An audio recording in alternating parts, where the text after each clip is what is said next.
안녕하십니까, 정단장입니다. 부산에서 약국을 하는 정단장입니다. 우리 약사경제학회 회원님들 만나게 돼서 반갑고, 한번 방송으로 뵙고 싶었어요. 맨날 톡으로만 이렇게 제가 말씀도 드리고 아침에 자꾸 하는데, 가장 제가 애착이 가는 나름대로 학회가 약사경제학회입니다.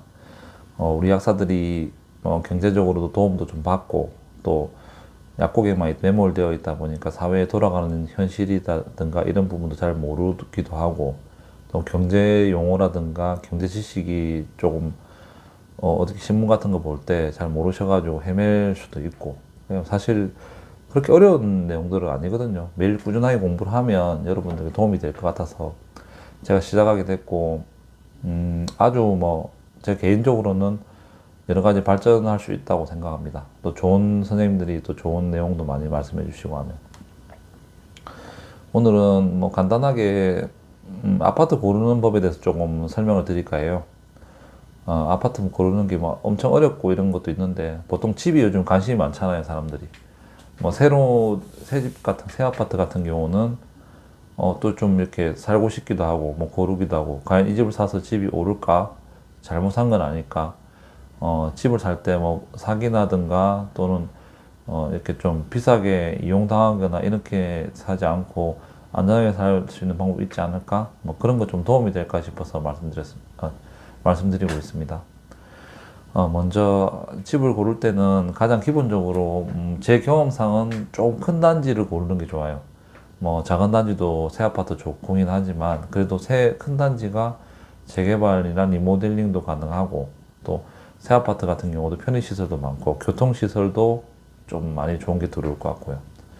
그리고 이제 너무 동과 동 사이가 너무 짧게 이렇게 좁게 되어 있으면 조금 제 개인적으로는 사는 것도 좀 그렇고, 또 집에 대한 가치도 좀 떨어져요, 제가 볼 때는. 그리고 일조량이 문제가 생길 수도 있고 하기 때문에. 그 다음에 저 개인적으로는 이렇게 1층이나 제일 높은 층도 괜찮긴 한데, 저는 보통 중간에서 중상 정도 되는 층을 많이 고릅니다. 가격도 저렴한, 좀 적당한 거 이렇게 찾으면 좋은 것도 나오고, 너무 좀 요즘 또 고층을 조금 선호하는 추세라서 저층은 좀 그렇고, 또 너무 꼭대기 층에 너무 낮은 층은 또 그게 대한 특징이 있기 때문에 호불호가 많이 갈리잖아요. 그러면 이제 그거는 집을 팔 때 나중에 이렇게 판매하려는 사람을 구하기도 힘들고, 그렇기 때문에 아파트 자체가 사는 집이기도 하지만 황금성을 가지니까, 즉 급할 때 돈을 만들어낼 수 있는 어떤 그런 역할을 하잖아요. 보통 집이 전 재산이 대부분이잖아요. 그래서 그다음 녹지 공간도 좀 찾아보셔야 되고, 그다음에 주차장 면적 같은 경우도 보통 주차장 면적이 가구수 곱하기 1.5 이상은 돼야 돼. 요즘에 다 그렇게 되잖아요. 그다음에 아파트 부지에 보통 경사가 심하거나 너무 높은 데 있는 아파트는 저는 좀 개인적으로는 안 권해드립니다. 물론 경치가 좋은 아파트도 있겠지만. 그다음에 가능한 한 역세권에, 역세권이라는 거는 어떤 그 진리 같은 그런 거잖아요. 보면 이제 아파트에서 걸어 다닐 만한 곳에 버스 노선이라든가 지하철역이 있으면 좋고, 또 지하철역이 좀 더 생길 것 같은 그런 느낌이 되는 아파트 좋죠. 그다음에 부실 여부 같은 걸 좀 체크해 봐야 돼요. 부실 여부는 보통 부동산이 제일 잘 알아요. 그 아파트가 물어보면 돼요. 그러니까 그 아파트 여러 개 중에 요즘에 물 새는 아파트라든가 이런 거 자기들 잘 알기 때문에, 그거는 건설사에서 보통 이렇게 예를 들어서 보일러 고장 나면 한 집이 고장 나는 게 아니라 여러 집이 고장이 나요. 그러니까 아파트를 동시에 지어가지고 분양을 해서 한 10년, 20년 지나면, 그 다음에 누수나 화장실도 다 특징적인 부분에서 똑같은 공통적인 현상이 많기 때문에, 그런 부분을 미리 부동산이나 이렇게 좀 친해 놓으면, 또는 그 부동산 카페 같은 데 있잖아요. 검색해가지고 조금 하자가 있거나 문제가 있는 아파트는 좀 안 사는 게 좋겠죠. 이제 가장 이런 여러 가지 집의 내부 구조라든가 다 좋아요. 인테리어가 어떻게 되어 있고, 또 그런 거에 따라서 가격도 수천만 원 차이도 나고. 그렇지만 가장 기본적으로 투자의 목적이나 방향을 잘 봐야 됩니다.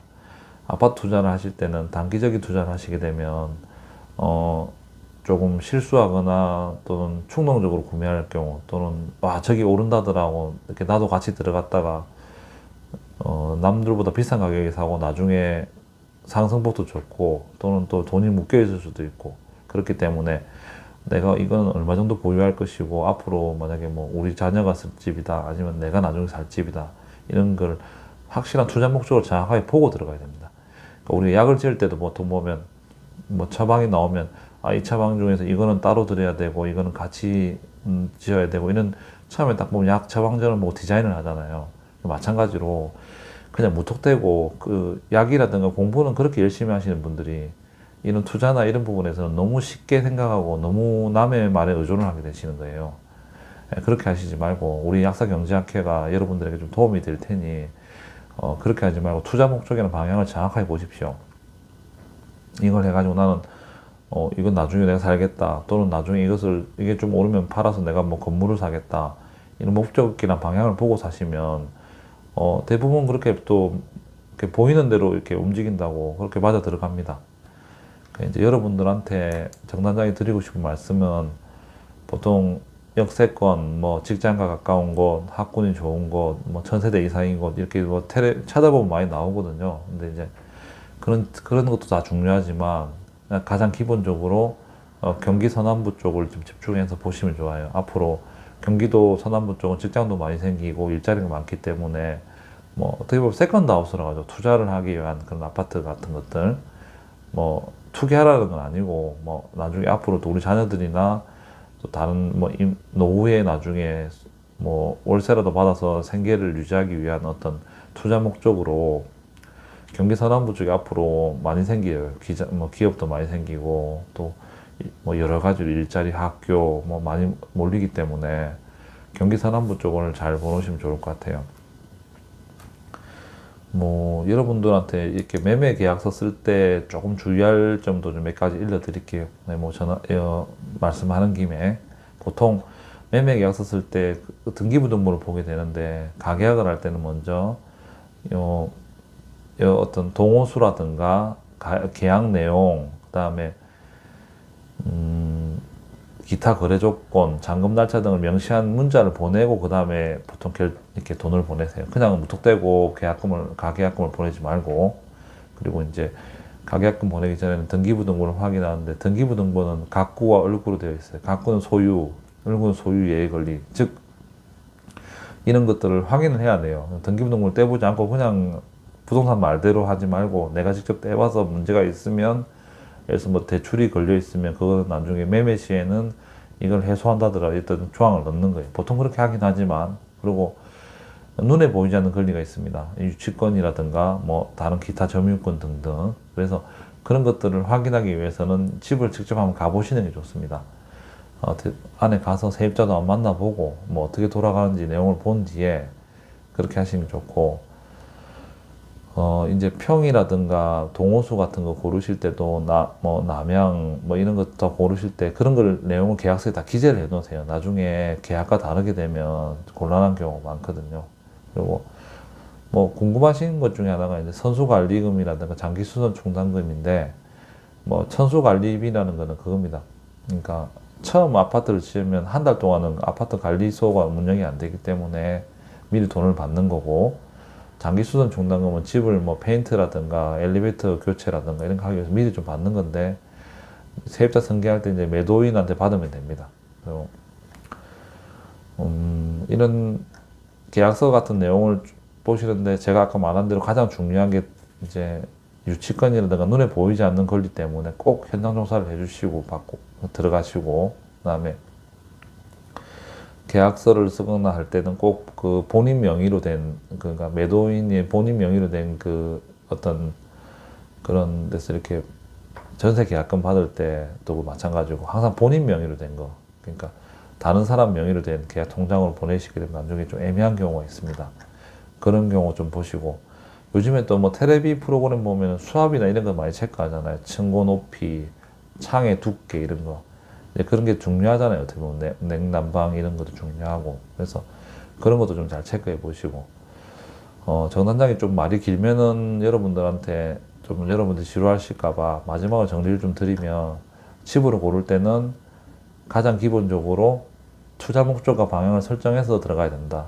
그 다음에 투자 목적과 방향을 설정한 뒤에는 집을 선택할 때는 가급적 이렇게 법적인 절차 같은 거나 자자 사항을 정확하게 꼼꼼히 체크해 본 뒤에 집을 사야 된다. 그리고 보통 뭐 상가, 아파트, 토지 중에서는 아파트, 상가, 토지 순으로 안전하거든요. 그러니까 무턱대고 상가나 토지는 좀 알아보고 사셔야 돼요. 그러니까 그냥 사시면 뭐 기획부동산도 많고 뭐 지주택에서 요즘 어려운 일도 많이 당하시잖아요.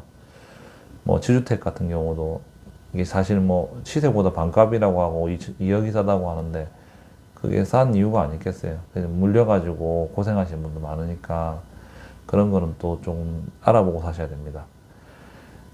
요 정단장이 여러분들을 늘 응원하고 뭐 새로운 내용이나 좀 멋진 경제 지식이 있으면 여러분들에게 알려드릴게요. 예를 들어서 뭐 이번에 레몬 시장 이론, 그다음에 뭐 배불론 효과 이런 거 제가 매일 올리잖아요. 그러면 이제 그게 뭔지 모르다가 배불론 효과 하면 이제 약간 허용 과소비 같은 경우 많아진다 하면 그 배불론 효과다 이렇게 말할 수도 있고, 환자뿐만 아니라 여러분들이 다른 사람들하고 대화할 때도 조금 그 부분을 알면 좋잖아요. 우리 약사들이 약만 알면 약은 잘 알지만 또 다른 거는 잘 모르게 될 수도 있고, 어떻게 보면 우리가 사회적으로 여러 가지로 사람들한테 좀 어떤 약 외에도 심리적인 부분에서도 막 어떤 안정감이라든가 행복을 많이 드릴 수 있잖아요.